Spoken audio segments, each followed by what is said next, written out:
आज हम लोग आगे के जो करंट अफेयर थे नेशनल अफेयर से रिलेटेड घटना सार का उसको पढ़ेंगे। देखो कल हम लोगों ने किया था श्रीनगर को विश्व शिल्प नगर का दर्जा मिला, इसके बारे में, ठीक है। उसके आगे से आज करेंगे। तो रामचरितमानस, पंचतंत्र, सुहृदय, लोकलोचन, इनको यूनेस्को की स्मृति रजिस्टर में रजिस्टर किया गया है, ठीक है।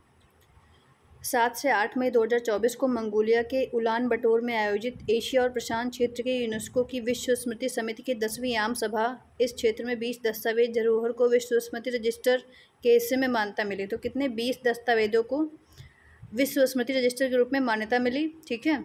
कहाँ पे? मंगोलिया के उलान बटोर में हुआ था 2024 में। ये 10वीं थी, ठीक है। यूनेस्को द्वारा मान्यता प्राप्त 20 दस्तावेज धरोहरों में शामिल कुछ महान कृतियाँ इस प्रकार हैं। सुल्ताना का सपना, ये आ सकता है कि मतलब कौन सी नहीं है ना, ऐसे करके आ सकता है, तो थोड़ा बहुत दिमाग में रखना ज़रूरी है।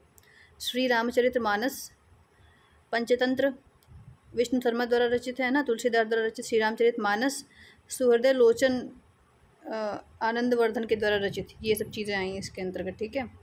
UNESCO memory of the world register मानवता के दस्तावेज विरासत की सुरक्षा के लिए 1992 में यूनेस्को द्वारा शुरू की गई थी, ठीक है। तो 1992 में शुरू की गई थी।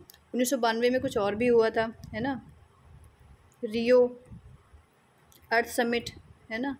तो ऐसे याद कर सकते हैं कि भाई रियो भी हुआ था और ये जो मानवता की दस्तावेज विरासत भी उसी टाइम पे आई थी फर्स्ट टाइम। यूनेस्को की विश्व स्मृति रजिस्टर में शामिल तुलसीदास रचित रामचरितमानस मुगल सम्राट अकबर के शासनकाल के दौरान 1574 में अवधी भाषा में लिखी गई थी, ठीक है। तो ये चीज़ इम्पॉर्टेंट है कि किसके टाइम पीरियड पे तुलसीदास जी थे, तो अकबर के टाइम पीरियड पे, ठीक है। और ये रामचरितमानस 1574 में लिखी गई थी। अकबर कब तक रहा था?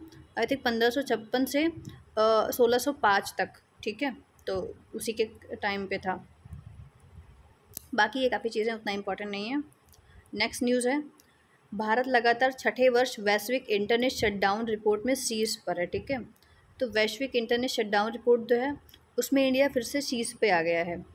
डिजिटल अधिकारों पर ध्यान केंद्रित करने वाले गैर लाभकारी समूह एक्सेल नाउ और कीप राइटर ऑन गठबंधन द्वारा संकलित और 15 मई 2024 को जारी आंकड़ों के अनुसार भारत ने 2023 में इंटरनेट शटडाउन के 116 मामले दर्ज किए गए हैं, जो वैश्विक स्तर पर 39 देशों में किए गए शटडाउन में कम से कम 41% है, ठीक है।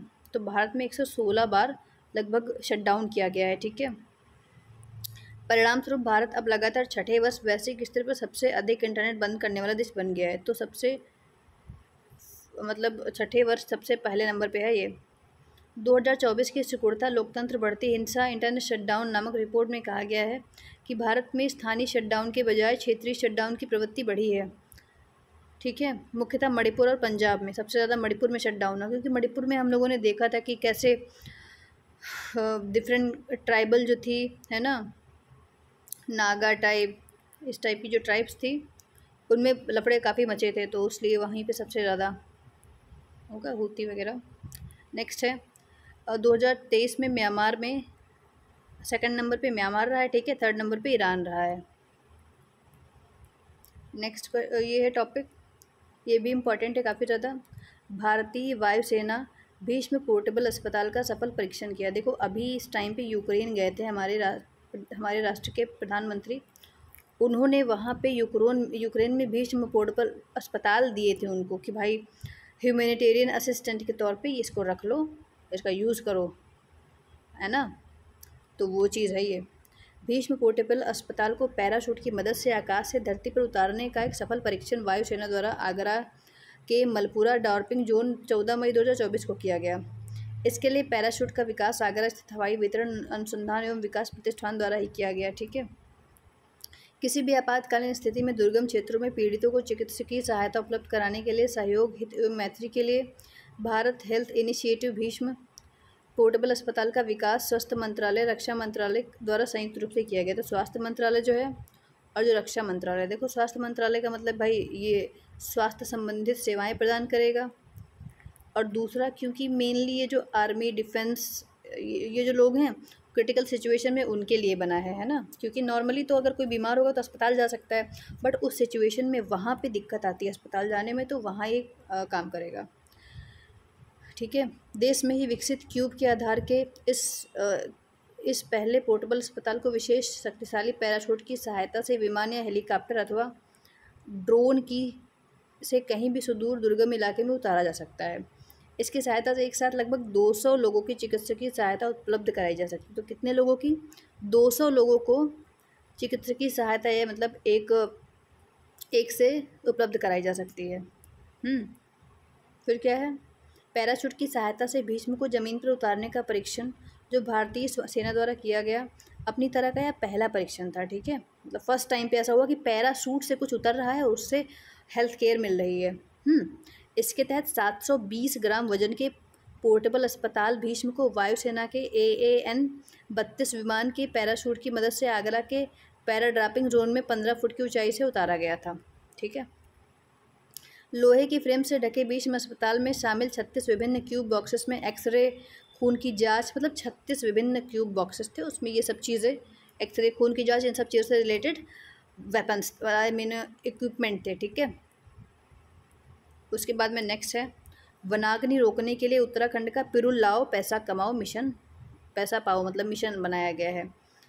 तो पिरुल क्या होता है? तो पिरुल जो पहाड़ों में चीड़ जो हैं उनके पत्ते जो हैं उनको बोलते हैं, क्योंकि चीड़ की जो पत्तियां हैं उनसे बहुत जल्दी आग पकड़ती है, और पहाड़ों में मतलब उत्तराखंड वगैरह में जो आग लगती है उसका मेन कारण यही पिरुल के पत्ते होता है।